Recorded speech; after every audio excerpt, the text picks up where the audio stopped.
میرا یہ سوال ہے کہ جب نماز کے لیے تکبیر پڑھی جائے تو کس کلمے پہ نماز کے لیے کھڑا ہونا چاہیے؟ اقامت ان کی مراد ہے کہ عام طور پہ اقامت کو بھی لوگ تکبیر کہتے ہیں. تو جب اقامت باجماعت نماز کے لیے کہی جاتی ہے تو جب مؤذن حی علی الصلاۃ حی علی الفلاح تک پہنچے تو اس موقع پر پھر کھڑا ہونا چاہیے. تو اس سے پہلے شروع تکبیر سے ہی تکبیر شروع ہونے سے بھی پہلے جو کھڑے ہو کے صف بنانا شروع کر دیتے ہیں تو یہ عمل مکروہ ہے.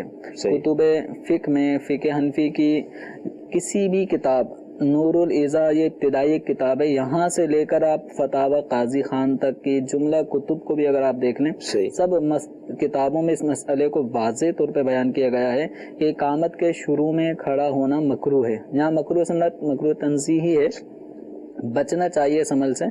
اب اگر کوئی کھڑا ہوتا ہے تو گناہ گار نہیں ہے، لیکن جانتے بوجھتے ایک مکروہ عمل کا ارتکاب کرنا یہ اچھی بات بھی نہیں ہے.